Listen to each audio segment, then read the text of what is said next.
Do you like what you hear? Then you need a Devon bass. Devon bass. Better by design.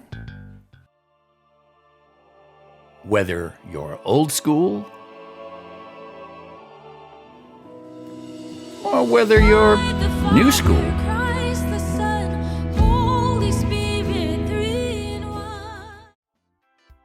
we discuss it all for the only one that matters. Christian Talk with Christian musicians. Greetings and salutations.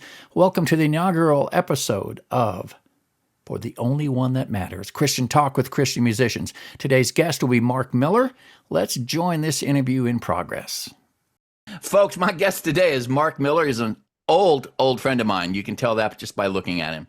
Absolutely. And he's out from the Seattle, Washington area, and I've known him for, almost 30 years now. Has it been that long? It had 27, at least 28. Yeah. Yeah. And I knew him as a bass player, and we used to have a Christian bass get together, and we would travel to a city, and we would descend upon some poor sucker's home and make their life miserable for about 3 days. And he, myself, and another gentleman that you'll meet later, Brian Beatty, have formed a rather unholy triumvirate. And for some reason or other, we really, really like each other, and it just catches us all by surprise sometimes. What's weird is that nobody likes us when we're together, but I don't know what that's all about. I don't. Well, I'm particularly proud that the fact that all the times we have gotten together, we've never gotten tossed out of a restaurant. So maybe we could aim for that next time. But anyway, no, honestly, that I loved when you sent you did that little video, sent it to me. You brought up some really, really cool points I wanted to touch on. Yeah. Because I asked you, why do you do what you do? And you said something in there that I thought was interesting, and I hope I'm getting this right. You said something about the fact that you don't consider there a difference between sacred and secular as a musician, as a Christian musician. You don't delineate between secular and sacred. Talk about that for a second. Yeah, sure. The way I look at it is, since I am a Christian, over everything else that I do, everything I do, I try to do for God. And so with that in mind, because of who I am and how I see my relationship with God, it doesn't matter where I am, I'm still playing for God. So, and that means that at least my mindset is not secular or Christian. I'm always playing for God. It doesn't matter where I'm at. And that translates into other things as well, too. Like, not just by playing, it's my countenance, how I interact with people. I played in some pretty seedy bars, for example, and there were people there because those people don't want to be caught dead in church, right? So here's my chance to talk to them. So Jesus hung out in some pretty seedy places when it gets right down to it. He hung out with some pretty sketchy folks too, and you know as well as I do, there's nobody sketchier than musicians. So, oh my God, yeah, I've heard that. I've heard that. Yeah, I know. Can I get an amen on that? So, well, it's kind of like it's that Romans 12:1-2 thing where it says, "I beseech you, therefore, brethren, by the mercies of God, you present your bodies a living sacrifice, holy and acceptable to God, which is your reasonable form of worship." He was talking about if you're a shepherd, you bring a lamb to be sacrificed. If you're a farmer, you bring the first fruits, your produce, that kind of thing. Right. And that sacrifice you bring it's just not a lamb. It represents a huge amount of your time that you put into raising that lamb to be perfect for the sacrifice. Right. So when you offer the lamb, you're offering a huge part of who you are and what you are. So whatever it is you do, when you play a bass, when you play guitar, whatever God's made you to do and be, God calls that worship because you're doing what he told you to do. You're being what he told you to be. Exactly. And in almost every case in scripture, you don't see that relegated to a location, right? So it doesn't have to, with few exceptions, but, at the time of Jesus's death, the veil was ripped down. So there was that separation between the Holy of Holies and us. has been removed. And Mm-hmm. so I don't look at it like it's a location thing. I look at it, it's always a people thing to me. And Mm-hmm. if I'm there, I'm God's representative. It doesn't matter where I am. I'm always God's representative. So I never this isn't something I sat down and thought out, by the way, Paige. I never understood the reason why anybody would separate these two things. They're just I don't understand why we do that. It doesn't make any Well, sense. when I was younger, I always made a really sharp delineation between secular and sacred, and basically to me was secular bad, sacred good, Right. and Well, that's what therefore I I would do. wouldn't go into a bar because well people drink there, you know, or I wouldn't go to downtown Atlanta by a Salvation Army plate because it's a seedy part of town. But Right. I've come to realize that I don't know. I think Watchman Nee said something. He said, "If you're a bricklayer, be the best bricklayer you can be. That brings honor to God. If you're a carpenter, be the best carpenter you can be. Whatever." Well, you and I are musicians, so we're called to be our best at that. But when we're doing what God made us to do and being what God made us to be, God calls that worship. Right. You're And do exactly you right. remember? Do you remember? Oh gosh, who was that? The Scottish runner back in the early 20th century. Oh, they made the movie about him. They made Chariots of Fire. Chariots Yes. of Fire. You're right. I can't think of his name, but I know exactly what you're talking about. Yes. Yeah. His sister was. They were raising money to go be missionaries. And he actually ended up being a missionary in China, I think, where he lost his life. But Right. she couldn't understand why he was running because he was going to run on the United Kingdom's team, middle distance runner. And he says, because God made me to run fast. And when I run, I feel his pleasure. That's right. Absolutely. And you know what? It extends to everything you do. By day, I've been a computer guy for many, many years. If I'm writing code, I'm still writing code for God. Mm-hmm. Right. I just, and I think and this is probably a much deeper subject and maybe not for your channel, but I'll just mention this, that I think one of the big problems we have in society in general is that we've over compartmentalized some of this stuff where Yes. it's like, well, on Sundays I'm going to be a good guy, and on Christmas and Easter I'm going to be a good guy, and the rest of the time I'm going to lie, cheat, steal, all that. I mean, that's like overstated, right? But if we stopped doing that and we started realizing that God's omniscient, God is omnipotent, right? So he's in that seedy bar, he's Yeah. in he's in an abortion clinic. I know that sounds really weird. God is everywhere. That's Yes. inescapable to me. So if So he's everywhere, why are we erecting barriers to keep ourselves out of those places? and we go one step further than that. We erect barriers for others too, and then we build upon those barriers and make it more difficult. I just saw a friend of mine on Facebook just posted a thing that's, I can't remember exactly who it was, but he said you shouldn't be bringing your unbelieving friends to church. You should be having dinner with them and uh, giving an account of Jesus to them in a non-church environment. I'm like, what? I A church is a building, and you and I, Paige, we're not going to name names here, but you and I have been in churches where God is the farthest thing from most people's mind, right? Yeah. That has And happened. it was like, what's that story? This one evangelist said he was praying to God and saying, that church kicked me out. And God, and Jesus told him in his prayers, don't worry, son. I haven't been in that church for years. That's right, exactly. Or But what? Or and it's funny because funny as in peculiar. I've been going through my devotionals. Been going through New Testament last year, and I'm up to Leviticus now. And God, it's God has given me like an overarching thought that carried all the way through the New Testament, and and another thought that's carrying me all the way through the Old Testament. I'm seeing everything wrapped together. In the New Testament, the thought was when Jesus was asked, "What's the greatest commandment?" What was his response? the response was, love your neighbor as yourself. Yeah, love God, and the second one's like it, love your neighbor, Yes, because on all those two, all the law hangs.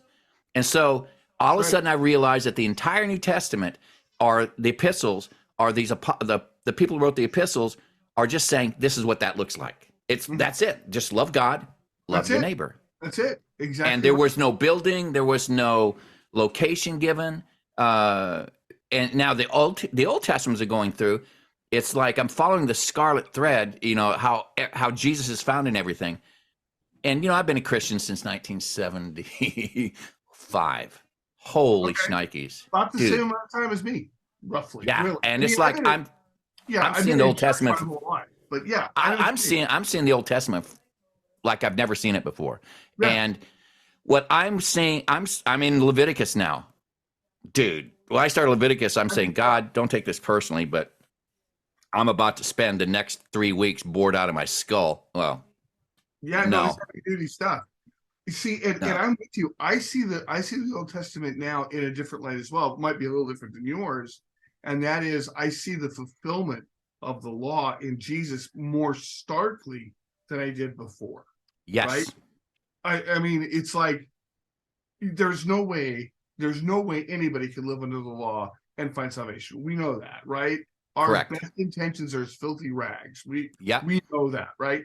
And that sounds great, but when you look at it and realize that Christ's death on the cross is sufficient for absolutely everything that any person has ever done, it becomes very, very difficult to divorce yourself from acting a certain way or believing a certain way. Yes. Right. And that's not to say that buildings are bad or that Sunday morning get-togethers are bad. There's nothing wrong with that. And there's nothing wrong with sharing time with others and having, I'm going to turn I have a space heater on over here because I'm freezing cold. Well, the thing is, that's part of it, but it's not the whole of it. It's not. And I'll tell you what it really isn't. It isn't a measure of a change in behavior just because you're inside a certain four walls. Yep. An old Presbyterian pastor I used to work with told me, he says, there's in the church, there's two groups of people, the church visible and the church invisible. Mm-hmm. The church visible is everybody who shows up on a Sunday. That's the church invisible are the true believers who would be there when trials and struggles and tribulations hit, and the other ones fall away. Yep. But now, so as a musician, you've already said there's really, it's all sacred, is what I think I'm hearing you saying. That's exactly right. And it has nothing to do with the music so much as it is to do with you as a person, as a believer. Yeah. Yeah. Cool. You broke up there for just a second, but I believe what you were saying is it's all sacred. You're yes, absolutely right. And since I am a changed person, I am changed through the blood of Christ. I really can't. It's funny. This is where my 5 points Calvinist person just starts like beating on my head. I can't not be reconformed, right? I can't just pick a time and go, you know what? I'm not going to be a Christian right now. I can't do that. I can also, but by the same token, I can't say, okay, I'm going to be a Christian now. That I just am. That's just how it is. Right. Well, if I remember my back when I thought I was going to be a preacher, which, by the way, best move God ever made was not making me a preacher. Yeah, but when I was studying the Greek and the Hebrew and all that stuff, that it says be not conformed. It's I can't remember the name for it, but it's a verb that has no end. Right. And it's present tense, and it doesn't stop. And it's kind of like Ephesians 2:8-9, which says, "By grace are you saved through faith." The word saved points to an action in the past that has repercussions through the present, pointing to a time in the future, not yet here. So you were saved. You are being saved. You're going to be saved. You're not. The reason we can't lose our salvation, I think we're talking about music, right? The reason you can't lose your salvation is because you're not done being saved. Okay. Yeah, absolutely. That's very Calvinist. And that's the truth of it. But now, I have to ask you a question though. You know what the Calvinist said when he fell down a flight of stairs, right? What? Oh man, am I glad that's over.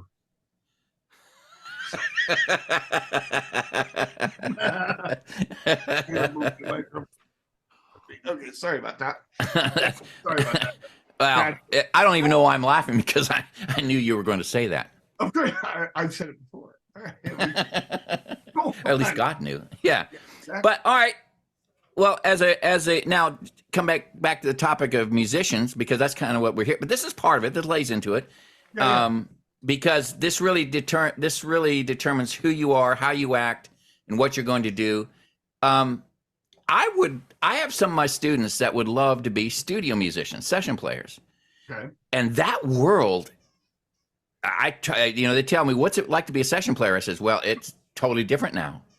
It's a completely different world. Compare the way it used to be, I guess, back in the 70s and 80s. You were in Berkeley when? When were you in Berkeley? 80, 81. Okay. And then you were a session player primarily, or were you a gigger primarily? I was a little bit of both, honestly. When I went out on the road when I was at Berkeley. I got kind of the gig of a lifetime. And so I never actually finished at Berkeley, just so that we're completely transparent.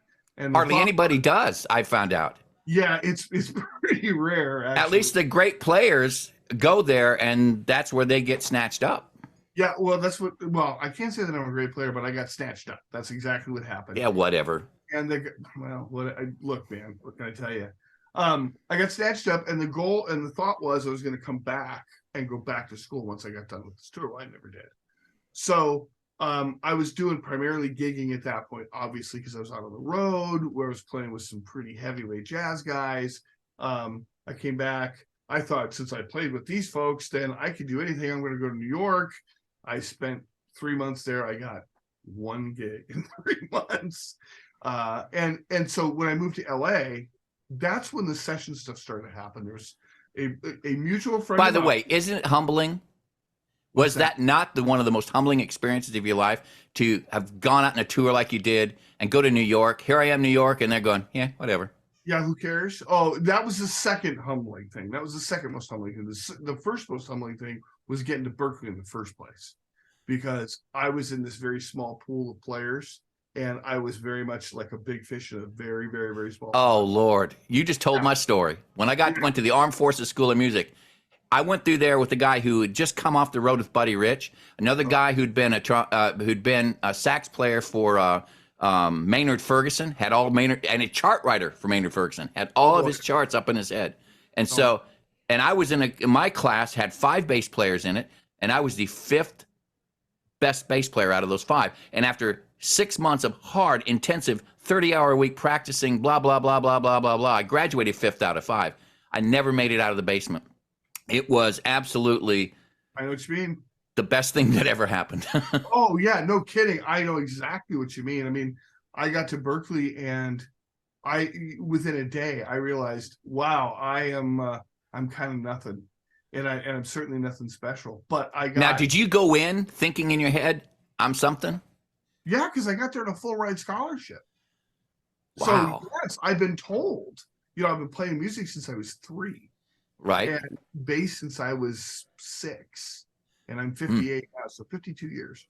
Yeah, I thought I was something. And when I got there, I found out not only am I nothing, in fact, the light from nothing would take years to get to where I was, is how I look at it. Well, because I mean, there's guys that come in and they play, I was an upright only guy when I got there. So I need to, everybody's telling me you need to get an electric. You have to. If that's what you're going to do for a living, you need to play both. So I had to learn a new instrument. And I mean, I played electric before, but I didn't own one. I was totally different instrument, though, isn't it? They shouldn't even be called basses. They should be called something entirely different. Oh, I called them lots of things. Yeah, I do too. Now that is something that changes depending on my playing environment. Yeah. My church doesn't know half of the things I called my bass. Yeah. Well, luckily, mine doesn't either. So, but at any rate, yeah. I mean, I got there and I had no idea what I was doing, and I learned very quickly. The thing that endeared me to the dean of the school at the time was that I realized it, and I went, oh, I need to just shut up and just like put my head down. And so I did that, and then when I started doing the studio work in LA, I started studying with a mutual friend of ours, Carol, right? Yeah. So I started studying with Carol, and she liked me for some strange, You don't care. If she likes you, dude, you're She in. really likes you. You can't do anything wrong. Yeah. So she started hooking me up to do some session work, and that just parlayed into more and more and more session work. And I found I enjoyed that because it was a little more, stayed. I kind of knew what was going to happen most of the time, and Mm-hmm. it wasn't like I had to go sleep in a tent one night and then a bus the next night and eat pizza every day, Right. um, so yeah, it was a definitely a mind shift to start doing that. The other thing that it became obvious to me was I had to, when you're on the road, there's a certain level of what's the word I want? Detachment Mm-hmm. between players, right? I mean, it's kind of understood that you're going to go off and do your own thing when you're on the road, kind of. You don't. Yes, you have a bond, you form a bond, but it's temporal. Right. Whereas when you're in the studio, it's super intense the whole time you're there. So, and if those personalities don't work well together, bad things happen in the studio, right? And they're paying for time, and they want you to be cool, and they want you to be fast, and right. So, Mm-hmm. I had to learn how to become kind of a human being all over again to relate to people. Plus, most of the time when you're doing studio work, the folks that are there are super nervous about being there because it might be the first time they're doing it, or they're very task oriented, super focused Right. on the area or whatever. And you have to understand that, and you have to acquiesce to that.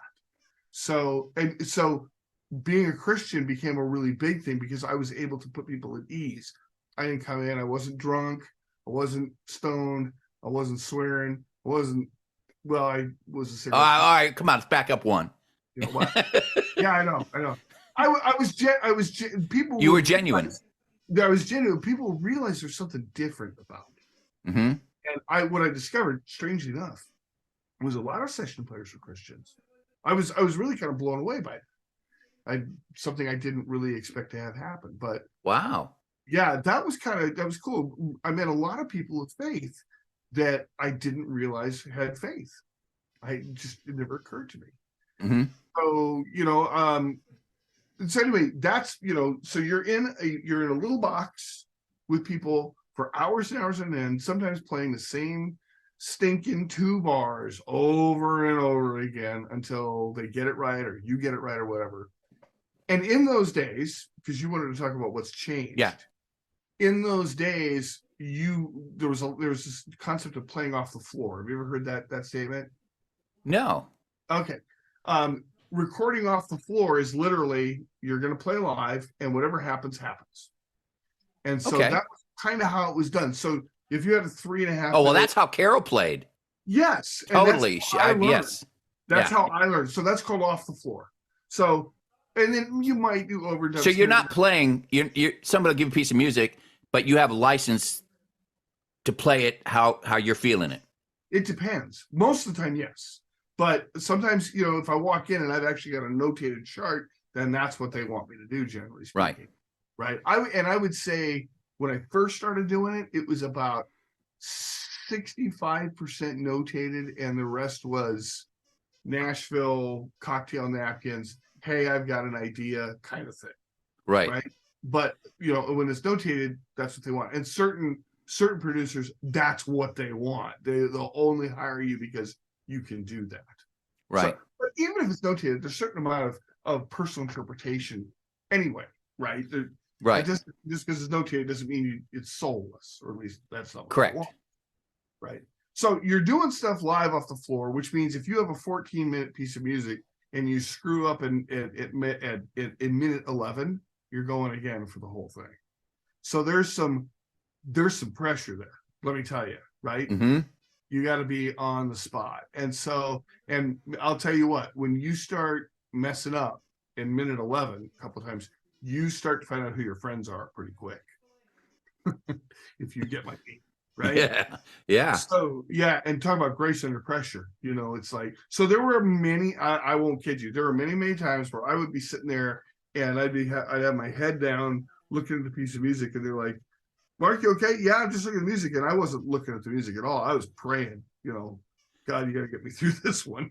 This is Measure 11. No. yeah. Minute 11 looks bad, Okay. or whatever. Measure 10,326. That's going to be a problem for me, Yeah. right? Or whatever's going on there, right?